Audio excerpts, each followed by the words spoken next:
कहते हैं समय का चक्र निरंतर चलता रहता है।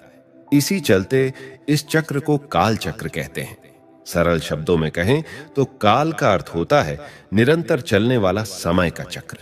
समय के इसी पहिए में हर मनुष्य के जीवन में अच्छा और बुरा समय आता है, लेकिन जो व्यक्ति बुरे समय पर विजय प्राप्त कर लेता है वही जीवन में सफल होता है। आइए आज की प्रस्तुति में काल चक्र का पूरा रहस्य जानते हैं। इस काल चक्र की कहानी में अनेक गुप्त रहस्य समाये हुए हैं, परंतु आज के मनुष्य के लिए उसे समझना बड़ा कठिन है।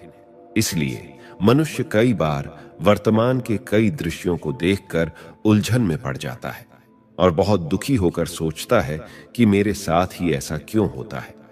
तीनों कालों के बारे में न जानने के कारण वह भगवान को भी नहीं छोड़ता और कहता है कि भगवान मेरे साथ ही ऐसा क्यों करता है। उसके मन के उलझन भरे सभी प्रश्नों का उत्तर सिर्फ समय के पास है, लेकिन उसके लिए हमें समय की गति को समझना होगा। समय के विषय में कहा जाता है कि समय बड़ा बलवान है, समय के आगे किसी का जोर नहीं चलता। अगर हमने समय की पुकार को नहीं सुना तो बाद में पश्चाताप के अलावा और कुछ भी प्राप्त नहीं होगा। मानव जीवन में जब भी कोई परिस्थिति, समस्या या चुनौती आती है तो वह एक संकेत देकर हमसे सकारात्मक या नकारात्मक प्रत्युत्तर की मांग करती है। जब हम समय के इशारे को समझकर सही प्रत्युत्तर देते हैं तो समय हमें जीवन में आगे बढ़ा देता है, परंतु अगर समय की मांग के विपरीत प्रत्युत्तर देते हैं तो समय बड़ा कठोर हो जाता है और अच्छों को भी पछाड़ना आरंभ कर देता है। यह अनुभव बहुत दर्दनाक होता है। तभी यह कहा गया है कि यदि आप समय के अनुकूल परिवर्तन नहीं करते तो समय आपको परिवर्तित होने के लिए मजबूर कर देगा। व्यक्ति की परिवर्तन की इच्छा नहीं होती, परंतु उसे समय की मजबूरी से परिवर्तन करना पड़ता है। फिर भी यदि व्यक्ति अपने अहंकार वश परिवर्तन नहीं करता तो समय महाकाल का स्वरूप भी धारण कर लेता है। इससे स्पष्ट है कि समय बड़ा बलवान होता है। हम यह जानते हैं कि समय के साथ इस संसार में हर चीज परिवर्तनशील है, तो हमें यह समझना है कि हम जिस कालखंड में जी रहे हैं वह क्या संकेत दे रहा है। कालचक्र का संबंध हमारे जीवन चक्र के साथ है, इसीलिए इसे समझना जरूरी है। कालचक्र की प्रक्रिया अनंत है तथा यह निरंतर गतिशील है, जैसे दिन रात, बदलती ऋतुएं और जन्म पुनर्जन्म। या फिर प्रकृति के चक्र को ही देखिए कि समुद्र के पानी से भाप और भाप से बादल बनते हैं, बादल जाकर बरसते हैं और वह पानी नदियों के द्वारा फिर समुद्र में पहुंच जाता है। उसी तरह यह चक्र भी नित्य चलता रहता है। मनुष्य ने अपनी व्यवस्था बनाने के लिए यह कह दिया कि रात को 12 बजे के बाद दूसरा दिन आरंभ हो जाता है, लेकिन यह निश्चित नहीं है कि रात को 12 बजे ही यह चक्र शुरू हुआ था। ठीक इसी प्रकार यह कालचक्र भी नित्य चलता रहता है और इसका न आदि है न अंत है। दूसरी बात यह है कि प्रत्येक चक्र को निम्नलिखित 4 अवस्थाओं से गुजरना पड़ता है। जैसे दिन और रात के चक्र की 4 अवस्थाएं हैं: सुबह, दोपहर, शाम और रात्रि। रात्रि के बाद पुनः सुबह होती है। ऋतुओं के चक्र में भी 4 अवस्थाएं हैं: ग्रीष्म, बरसात, शीतकाल और बसंत। बाद में फिर ग्रीष्म आ जाता है।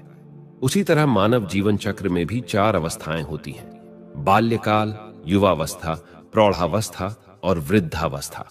और इसी तरह कालचक्र की भी 4 अवस्थाएं हैं: सतयुग, त्रेता युग, द्वापर युग और कलयुग। कलयुग के बाद फिर से सतयुग आना ही है, क्योंकि यह एक चक्र है। कई लोग सोचते हैं कि गौर पाप वाला कलयुग सतयुग में कैसे बदल जाएगा। जिस प्रकार गौर अंधेरी अमावस्या की रात सुनहरी सुबह में बदल जाती है, उसी प्रकार संसार की रचना में परिवर्तन की प्रक्रिया धीरे धीरे चलती रहती है और रात के बाद सुबह हो जाती है, क्योंकि परिवर्तन संसार का नियम है और हरेक चक्र एक क्रम में चलता है। यदि उसे नित्य परिवर्तित होते ही रहना है तो उसका पुनरावर्तन भी अवश्य होना है। काल चक्र को भारतीय संस्कृति में स्वास्थिका चिन्ह के रूप में दिखाया गया है तथा इसे सृष्टि चक्र भी कहा जाता है। हम इस स्वास्थिका चिन्ह को हर शुभ कार्य के आरंभ में उपयोग करते हैं। परंतु अगर किसी से भी पूछा जाए कि स्वास्तिका चिन्ह का अर्थ क्या है, तो बहुत लोगों को इसका सही अर्थ पता ही नहीं होता। स्वास्तिका शब्द का अर्थ, स्वास्तिक शब्द संस्कृत के सु और अस्ति के संयोग से बना है। सु अर्थात शुभ और अस्ति यानी जो है, अर्थात इस काल चक्र की हर घड़ी सदैव शुभ है, इसकी कोई घड़ी बुरी है ही नहीं। स्वास्तिका के चिन्ह को हर शुभ कार्य के आरंभ में लगाते हैं ताकि यह संशय न रहे कि पता नहीं यह घड़ी शुभ है या नहीं, लेकिन जिस घड़ी में वह शुभ कार्य आरंभ हो रहा है वह घड़ी भी शुभ है। ब्राह्मण लोग कोई भी शुभ कार्य करते समय स्वास्तिका पर कलश में नारियल रखकर मंत्रोच्चारण करते हुए कार्य आरंभ करते हैं। भावार्थ यह है कि शुभ कार्य करते समय एक सकारात्मक मन स्थिति रखते हुए कलश रखने का अर्थ है ज्ञान युक्त बुद्धि से जब कार्य आरंभ करते हैं तो वह कार्य सदा शुभ फल ही प्रदान करता है। जब यह कहते हैं कि इस काल चक्र की हर घड़ी सदा ही शुभ है, तो कई बार कई लोग इस बात को स्वीकार नहीं कर पाते और कहते हैं आज का दिन बहुत अशुभ है, ऐसे कभी किसी के साथ न हो, या भयानक कष्ट वाली घटनाओं को शुभ कैसे समझा जाए। लेकिन यह प्रश्न तब पैदा होता है जब हम सिर्फ वर्तमान काल को देखते हैं। इसे स्वीकार करने के लिए तीनों कालों को देखने की आवश्यकता है। इसलिए कम से कम जब कोई घटना आती है तो पहले ही यह सकारात्मक दृष्टिकोण जीवन में अपनाए कि जो हुआ वह अच्छा हुआ। फिर कोई भी घटना हमें दुखी, परेशान या अशांत नहीं कर सकता, क्योंकि यह सकारात्मक दृष्टिकोण ही जीवन में आध्यात्मिकता का व्यावहारिक स्वरूप है। उपर्युक्त विवेचन से यह स्पष्ट हो जाता है कि स्वास्तिका का ज्ञान व्यक्ति को सकारात्मक और निर्भय बनाकर जीवन की हर चुनौती को पार करने की शक्ति प्रदान करता है। इसलिए इस काल चक्र का संबंध हमारे जीवन चक्र के साथ भी है। जब व्यक्ति यह स्वीकार करना सीख लेता है कि जो हुआ वह अच्छा हुआ, जो हो रहा है वह अच्छा हो रहा है और जो होने वाला है वह भी अच्छा होगा, तो जीवन में कभी दुख की लहर आ ही नहीं सकती। जब मन इस रहस्य को समझ लेता है तो कभी दुख, तनाव और गुस्सा नहीं आता। यह समय का चक्र परमात्मा की सर्वोत्तम रचना है जो एकदम परफेक्ट है, शुभ है और श्रेष्ठ है। इसमें कभी कोई कमी हो ही नहीं सकती। इसमें कमी निकालने का अर्थ है कि अभी हमारी बुद्धि में ज्ञान की पराकाष्ठा की कमी है। इस काल चक्र को स्वास्तिका के चिन्ह के रूप में दिखाया गया है, जिसके चारों भाग बराबर होते हैं तथा यह एक घड़ी की तरह घूमता है। इसकी शुरुआत कब हुई यह तो पता नहीं, लेकिन जैसे दिन और रात की शुरुआत का पता नहीं होते हुए भी उसका पहला पहर सुबह को माना जाता है, वैसे ही इस काल चक्र का पहला पहर सतयुग को माना जाता है। काल चक्र के पहले पहर की शुरुआत स्वास्तिका के दाहिना हाथ से होती है, जिसे शुभ माना जाता है। इसलिए कोई भी शुभ कार्य दाहिने हाथ से ही किया जाता है। स्वास्तिका का हाथ दाहिनी ओर से आशीर्वाद की तरह है, जो इस बात का सूचक है कि सतयुग में सभी आत्माएं परमात्मा से आशीर्वाद की प्राप्ति से संपन्न था। इसीलिए उन्हें भगवान के रूप में जाना जाता है। सतयुग से पहले कलयुग था और कलयुगी पतित मनुष्यों को अपने समान पूजनीय बनाया था। कालचक्र के आदि सतयुग में संपूर्ण सत्यता व्याप्त थी। असत्यता का नामो निशान नहीं था। वहां एक मत, एक भाषा, एक धर्म और एक दैवी राज्य था। देवताओं को सूर्यवंशी भी कहा जाता था, अर्थात जैसे सूर्य संपन्न है, उसकी कला कभी घटती बढ़ती नहीं, वैसे ही इस युग में देवी देवता, पशु पक्षी और प्रकृति अपने संपूर्ण पवित्र सतो प्रधान स्वरूप में स्थित थे। उस दुनिया में श्री लक्ष्मी और श्री नारायण का राज्य था, इसलिए श्री नारायण के साथ एक शब्द जुड़ता है, सत्य नारायण या सूर्य नारायण, जिसका तात्पर्य है कि श्री नारायण सतयुग के महाराजा थे और सूर्यवंशी थे। श्री लक्ष्मी श्री नारायण ही आदि सनातन देवी देवता, धर्म के महाराजा महारानी थे। काल चक्र का यह समय वही स्वर्ण काल था जिसको आज तक सभी धर्म वाले अलग अलग नामों से याद करते हैं। जैसे किसी ने स्वर्ग या वैकुंठ कहा तो किसी ने जन्नत या बहिश्त कहा इत्यादि। ऐसे अनेक नामों से यह युग जाना गया। धीरे धीरे समय का पहिया घूमता है और सतयुग बीत जाता है। अब काल चक्र का दूसरा प्रहर शुरू होता है, जिसे त्रेता युग कहा जाता है, जहां स्वास्तिका की दाहिनी भुजा नीचे की ओर झुक जाती है। त्रेता का अर्थ है जहां थोड़ी त्रुटि अर्थात कमी आ जाती है। जहां सतयुग में देवी देवता 16 कला संपूर्ण थे, वही त्रेता युग में 2 कला नीचे उतर आते हैं। हालांकि उनकी पवित्रता की आभा में कोई ज्यादा अंतर नहीं आता, परंतु जैसे संपूर्ण चंद्रमा को 2 दिन बाद देखो तो उसकी रोशनी में कोई अधिक अंतर नहीं आता, फिर भी उसे थोड़ा खंडित माना जाता है। उसी प्रकार देवताओं की सतो प्रधानता के तेज में थोड़ा अंतर आ जाता है। अब वे सतो प्रधान से सतो की अवस्था में आ जाते हैं। पवित्रता, सुख, शांति, समृद्धि इस प्रहर में भी रहती है। इसलिए इस युग को भी स्वर्ग ही माना जाता है। इस युग में राज करने वाले भगवान श्री राम और माता सीता जी थे। कई बार लोगों के मन में यह प्रश्न जरूर उठता है कि देवताओं ने ऐसे कौन से कर्म किए जो उनकी कला कम हो गई। यहां कोई कर्म करने की बात नहीं है, लेकिन संसार और प्रकृति का एक नियम यह है कि परिवर्तन एक नित्य प्रक्रिया है। विज्ञान में ऊष्म गति का दूसरा सिद्धांत, जो एंट्रोपी का नियम है, वह यही दर्शाता है कि इस संसार में पहले हर चीज सुव्यवस्थित होती है और फिर सुव्यवस्थित स्थिति से अस्त व्यस्त हो जाती है। जैसे संपूर्ण खिला हुआ चंद्रमा पूर्णमासी में एक घड़ी रहता है, दूसरी घड़ी से फिर वह अमावस की ओर चलने लगता है। अर्थात कोई भी चीज एक ही स्थायी स्थिति में नहीं रहती। ऐसे ही देवी देवता भी अपनी 16 कला वाली संपूर्ण स्थिति में सदाकाल नहीं रह सकते। धीरे धीरे उनकी कला का कम होना एक स्वाभाविक प्रक्रिया है, क्योंकि इस सृष्टि रूपी नाटक में विभिन्न रोल निभाते निभाते आत्मा की शक्ति का क्षीण होना भी एक कुदरती प्रक्रिया है। जब कालचक्र का आधा समय बीत जाता है, फिर इसका तीसरा भाग शुरू होता है। स्वास्तिका का हाथ दाहिने से बाईं ओर मुड़ जाता है। यहां सत्यता और एकता समाप्त होने लगती है, जिसे द्वापर युग कहते हैं। द्वापर का अर्थ है जहां से 2 पुर आरंभ होते हैं, एक धर्म सत्ता और दूसरी राज्य सत्ता, दोनों अलग होने लगते हैं। अब सत्यता के साथ असत्यता भी जीवन में आने लगी। ब्रह्मा का दिन समाप्त हुआ और ब्रह्मा की रात्रि का समय शुरू हुआ। शास्त्रों में यह वर्णन है कि देवी देवताएं वाम मार्ग में गए। वाम मार्ग अर्थात अपने दिव्यता के मार्ग से विकृत मार्ग या विषय विकारों के मार्ग पर मुड़ गई। सतयुग त्रेता युग की अद्वैत भावना समाप्त हो जाती है और द्वैत भावना के कारण आपस में मतभेद आरंभ होता है। मतभेद के कारण ही दुख अशांति आरंभ होती है और तभी कहा जाता है, दुख में सिमरण सब करे, सुख में करे न कोई। जो सुख में सिमरण करे तो दुख कहे को होई।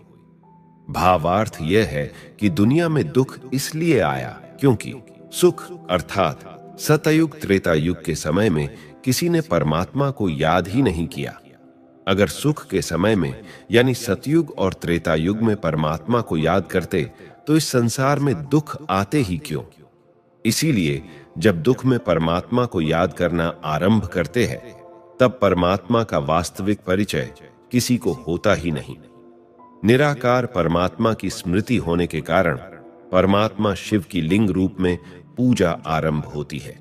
परंतु साथ साथ सतयुग त्रेता युग में जो देवी देवता होकर गए थे, तो उनकी स्मृति ताजा होने कारण उनके मंदिर बनाकर उनकी भी पूजा आरंभ होती है। जैसे आज की दुनिया में कई संतों के भी मंदिर बनते हैं और लोग उनकी पूजा अर्चना करते हैं। लोगों से जब पूछते हैं कि वह संत तो हमारे जैसे मनुष्य ही थे, फिर उनके मंदिर क्यों बना, तब लोग यही कहते हैं कि वह हमसे श्रेष्ठ हैं, इसलिए उनकी पूजा करते हैं। 16 कला संपन्न देवी देवताओं को मनुष्य अपने से श्रेष्ठ समझने के कारण उनके मंदिर बनाकर उनकी पूजा अर्चना करते हैं। परंतु द्वापर युग के बाद आत्माओं की कलाएं और कम होती गईं और वे धीरे धीरे देह अभिमान के वश हो गईं। इसी युग में ऋषि मुनियों ने मंदिरों का निर्माण किया, पूजा पाठ, रीति रिवाज की विविध विधियां बनाई। इस तरह भारत में भक्ति मार्ग आरंभ हुआ। भक्त परमात्मा को पुकारने लगे, लेकिन यह समय परमात्मा के अवतरण का नहीं है, क्योंकि द्वापर युग से तो अधर्म शुरू हुआ है। दुख अशांति का समय तो अभी आरंभ हुआ, और ऐसे शुरुआत में ही अगर भगवान आ जाएं और ज्ञान देने लगे तो अधर्म का नाश करके अवश्य ही एक सद्धर्म की स्थापना की होती। लेकिन द्वापर के बाद तो कलयुग आया, अर्थात घोर अधर्म का युग आया। सवाल उठ सकता है कि क्या गीता के ज्ञान से अधर्म के युग की स्थापना हुई? फिर तो भगवान के आने का उद्देश्य ही सिद्ध नहीं होता। इसका अर्थ यह है कि अवश्य ही परमात्मा ज्ञान देने घोर अधर्म के युग कलयुग में ही आएंगे। तब अधर्म का नाश कर सत्धर्म या सनातन धर्म की पुनः स्थापना करेंगे, तभी उनके आने का उद्देश्य सिद्ध होगा। परंतु मनुष्यात्माओं ने परमात्मा को पुकारा तो उन भक्तों की पुकार को अनसुना भी तो नहीं कर सकते। इसलिए द्वापर में कुछ महान आत्माओं का जन्म संसार में होता है, जो परमात्मा का संदेश लेकर आते हैं। सबसे पहले इब्राहिम आए, जिन्होंने इस्लाम धर्म की स्थापना की। उसके बाद महात्मा बुद्ध आए, जिन्होंने बौद्ध धर्म की स्थापना की। और फिर उसके बाद जीसस क्राइस्ट आए, जिन्होंने क्रिश्चियन धर्म की स्थापना की। भारत में हर राज्य में किसी न किसी महान पुरुष का जन्म हुआ है। किसी भी महापुरुष ने यह नहीं कहा कि हम भगवान हैं। हर एक ने यही कहा कि भगवान एक है और हम उनका संदेश लेकर आए हैं। इसलिए सभी धर्मों का मूल सिद्धांत भी एक ही है। कोई धर्म लड़ाई करना नहीं सिखाता, कोई धर्म बुराई करना नहीं सिखाता। हर धर्म की शिक्षाएं एक जैसी ही है। परंतु इन महान आत्माओं ने जिस समाज में जन्म लिया था, उस समाज की रचना को देखते हुए उन्होंने समय के संकेत को समझते हुए कुछ प्रचार आरंभ किया। यह प्रचार कार्य अलग अलग तरीकों से किया गया था, जिस कारण उनके धर्म या संप्रदाय का निर्माण हुआ। परंतु अफसोस की बात यह है कि उन्होंने जिस समाज के लोगों को सत्य, ज्ञान और प्रेम का पाठ पढ़ाया, उन्हीं लोगों ने उनके संदेशों को गहराई से नहीं समझा। और इस तरह धीरे धीरे समय का पहिया घूमते घूमते कई उतार चढ़ाव को साक्षी होकर देखते हुए, अनेक प्रकार के अनुभवों को अपने हृदय में समाते हुए काल चक्र में चौथा युग आया, जिसे कलयुग अर्थात कलह क्लेश का युग कहा गया। शास्त्रों में यह कहा गया है कि जब कलयुग आया तो राजा परीक्षित का राज्य चल रहा था और कलयुग ने दस्तक दी। तब परीक्षित राजा ने पूछा, कौन? कलयुग ने जवाब दिया कि मैं कलयुग हूं। राजा ने पूछा, क्या चाहते हो? तो कलयुग ने कहा कि थोड़ा सा स्थान आपके राज्य में चाहता हूं। राजा ने मना कर दिया कि मेरे राज्य में आपको स्थान नहीं मिलेगा। कलयुग ने कहा, देखो राजन, मेरा समय आ चुका है, मुझे आना ही पड़ेगा, आप मुझे स्थान दो। तब कहा जाता है कि परीक्षित राजा ने 4 स्थान बताए और कहा कि आप शराब खानों में, जुए खानों में, वैश्यालयों में और कसाई खाने में अपना स्थान ले सकते हो, लेकिन वहां तक ही सीमित रहना, बाहर नहीं आना। कलयुग ने तब राजा से कहा कि राजा, मेरा परिवार बहुत बड़ा है, आप मुझे एक और स्थान भी दीजिए। तब राजा ने कहा कि ठीक है, 5वां स्थान आप स्वर्ण में स्वीकार कीजिए। और इस तरह कलयुग ने वह स्थान स्वीकार कर लिया। राजा के सिर पर स्वर्ण मुकुट था, तो कलयुग ने वहां भी प्रवेश कर लिया और दिमाग को घुमाते हुए अपनी लीला शुरू कर दी। आज इस स्वर्ण में अपना स्थान लेकर वह हर घर में अपना स्थान बना चुका है और धीरे धीरे वह हर घर में अपने स्वभाव का रंग दिखा रहा है। इसलिए आज कलयुग में इन्हीं 5 स्थानों पर हर घर में कलह क्लेश होने लगे हैं। कलयुग में स्वस्तिका का हाथ बाईं ओर ऊपर उठा, अर्थात कलयुग में अधर्म हर प्रकार से अपनी चरम सीमा को प्राप्त करता है। और इस युग के दौरान अति धर्म भ्रष्ट, अति कर्म भ्रष्ट, अति अत्याचार, अति पापाचार, अति दुराचार यानी हर प्रकार की अति हो जाती है। इसी युग को दूसरे शब्दों में रावण राज्य भी कहा जाता है। वर्तमान युग को रावण राज्य क्यों कहते हैं? क्योंकि जीवन में 4 प्रकार की आवश्यकताएं मानी जाती हैं: अर्थ, बल, बुद्धि और भक्ति। ये चारों ही रावण के पास थे, लेकिन सब कुछ होने के बाद भी उसका सर्वनाश हुआ, क्योंकि उसके जीवन में दो कमजोरियां थीं। एक तो उसका अहंकार चरम सीमा पर था और दूसरा उसमें चरित्रहीनता या अनैतिकता थी। ये दोनों दोष उसके जीवन में अति में आ गए थे, जिस कारण उसका सर्वनाश हुआ। आज की दुनिया की तुलना रावण राज्य के साथ की जाती है, क्योंकि इस दुनिया में सभी प्राणियों में उत्तम प्राणी मनुष्य को माना जाता है। मनुष्य जीवन में भी अर्थ, बल, बुद्धि और भक्ति की चारों उपलब्धियां हैं। लेकिन आज के युग में मनुष्य आत्माएं भी अपने ही सर्वनाश की ओर आगे बढ़ रही है, क्योंकि आज मनुष्य जीवन में भी दो कमजोरियां मुख्य हैं। एक, उसका अहंकार चरम सीमा पर पहुंच गया है। दूसरा, चरित्रहीनता या नैतिक पतन जीवन में आ गया है। इसलिए कहा जाता है कि आज की दुनिया भी रावण राज्य बन गई है। ऐसे रावण राज्य में हर इंसान अपने आप को एक बंधन में महसूस करता है। किसी को बुरी आदतों का बंधन है, तो किसी को व्यसनों का बंधन है, तो कोई अपने नकारात्मक स्वभाव व संस्कारों के बंधन के वशीभूत है।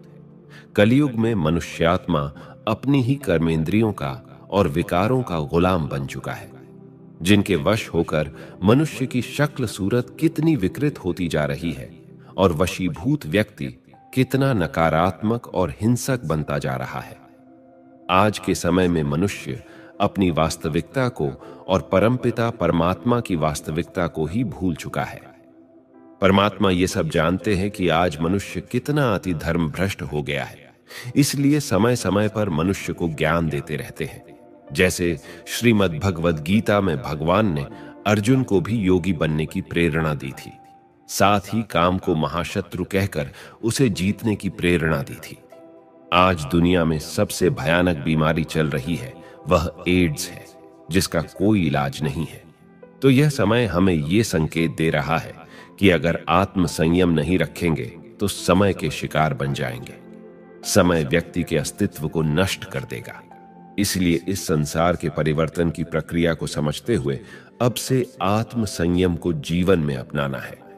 आज कोई इंसान किसी की रक्षा नहीं कर पाता और ना ही कर पाएगा। ये विकृति इंसान के दिमाग की है, जो दिन प्रतिदिन बढ़ती जा रही है। यह भी समय का संकेत है कि एक दिन यही विकृति मनुष्य के सर्वनाश का कारण बनेगी, जिसका वर्णन शास्त्रों में भी दिया गया है कि रावण बहुत शक्तिशाली था। वह सीता जी को सम्मोहित करके ले आया, परंतु अपने महल में नहीं रख सका। अशोक वाटिका में रखना पड़ा। वह सीता जी को स्पर्श तक न कर सका। सीता जी के पास अपनी आत्मरक्षा के लिए सिर्फ एक शस्त्र था, घास का तिनका, जो उठाकर सीता जी ने बीच में रखा और रावण को चुनौती दी कि हे रावण, इस तिनके से आगे तूने एक कदम भी बढ़ाया तो जलकर भस्म हो जाएगा। रावण, जो किसी से कभी डरा नहीं, सीता जी की इस चुनौती से डर गया। सीता जी के पास आत्मरक्षा की ऐसी कौन सी शक्ति थी? यह शक्ति 14 साल के ब्रह्मचर्य व्रत की शक्ति और पवित्रता की शक्ति थी। पवित्रता की शक्ति ने उनके चारों ओर एक सुरक्षा कवच बना दिया था और वही उनकी आत्मरक्षा का साधन था। इसी प्रकार आने वाले समय में ऐसे अनेक रावण हो जाएंगे, जो अनेकों को अपने विकृत मनोविकारों का शिकार बनाएंगे। ऐसे समय में ब्रह्मचर्य व्रत की शक्ति ही सुरक्षा कवच का कार्य करेगी और इससे आत्मरक्षा होगी। महाभारत का कारण भी द्रौपदी का वस्त्रहरण ही बना, जो कौरवों के सर्वनाश का कारण बना।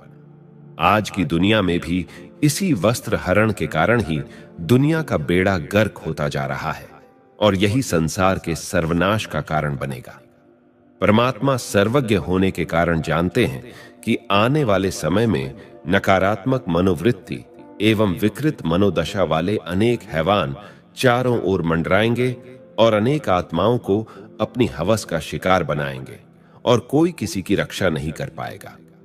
ऐसे समय पर सुरक्षित रहने की विधि बताने परमात्मा इस धरा पर आते हैं और बताते हैं कि पवित्रता की शक्ति ही आत्मरक्षा का कवच बन सकती है। अतः आप स्वयं योगी बनो और पवित्र बनो, क्योंकि यही एक ऐसी शक्ति है जो आपको अधर्मियों से रक्षा करेगी। कई बार कई लोगों के मन में यह सवाल भी आता है कि ऐसे समय पर भगवान मदद क्यों नहीं करता। परमात्मा हर आत्मा को मदद करना चाहते हैं, इसीलिए पवित्र बनने की प्रेरणा देते हैं। परंतु जिस तरह शेरनी का दूध सोने के बर्तन में ही ठहरता है, क्योंकि अगर कोई साधारण बर्तन में रखा जाए तो वह बर्तन फट जाता है, वह दूध इतना शक्तिशाली होता है। वैसे ही परमात्मा परम पवित्र है और सर्वशक्तिमान है, तो उसकी मदद को स्वीकार करने के लिए पवित्रता की पात्रता चाहिए। सर्वशक्तिमान की शक्ति को प्राप्त करने के लिए आत्मा के अंदर ब्रह्मचर्य व्रत की शक्ति जरूर होनी चाहिए, तभी परम पवित्र परमात्मा की मदद पा सकेंगे। इसलिए परमात्मा इस अंतिम परिवर्तन के समय में पवित्र बनने के लिए कहते हैं। पवित्रता की धारणा करने से कैसा भी मुश्किल समय हो, परमात्मा की मदद अवश्य प्राप्त होती है, क्योंकि दुनिया की सर्व आत्माएं परमात्मा की संतान हैं। कलयुग के अंत के बाद क्या क्या होगा? शास्त्र के अनुसार जब कलयुग का पूरी तरह से अंत हो जाएगा, तब धरती पर जीवन की एक नई शुरुआत होगी। प्रकृति फिर से धीरे धीरे पूरी धरती पर फैल जाएगी। इंसान फिर से धरती पर जन्म लेगा और एक नए युग की शुरुआत होगी। इस नए युग में न तो कोई पाप होगा और न ही कोई पापी होगा। सभी इंसान मिलकर रहेंगे और सात्विक जीवन जिएंगे। सब लोग परमात्मा का स्मरण करेंगे और एक दूसरे की भलाई करेंगे। सतयुग की अवधि 17,28,000 वर्ष होगी और इस युग में मनुष्यों की आयु 4,000 से 10,000 वर्ष हो जाएगी। चारों तरफ धर्म का साम्राज्य बढ़ जाएगा और पृथ्वी पर एक बार फिर से धर्म का बोलबाला होगा। लोगों के मन में एक दूसरे के लिए नफरत नहीं होगी।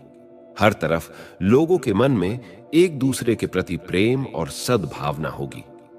मानवता की पुनः स्थापना होगी और मनुष्य को परम ज्ञान की प्राप्ति होगी। इंसान भौतिक सुख की जगह मानसिक सुख पर ध्यान देंगे। इसके अलावा सतयुग में इंसान अपने तपोबल से ईश्वर की प्राप्ति कर सकेगा एवं भगवान से बात कर सकेगा। उस युग में मनुष्य का अपने शरीर पर पूर्ण नियंत्रण होगा तथा मनुष्य मात्र आत्मा के परमात्मा से मिलन से सुखी होगा। इसीलिए सतयुग को सृष्टि का स्वर्ण युग कहा जाता है। मित्रों, आज का हमारा यह प्रस्तुति यहीं समाप्त होता है। यह प्रस्तुति आपको कैसी लगी कमेंट्स में जरूर बताइएगा और अगर आप हमारे चैनल पर नए हैं तो सब्सक्राइब करना ना भूलिएगा। तो मिलते हैं अगली वीडियो में, तब तक अपना ख्याल रखें। धन्यवाद।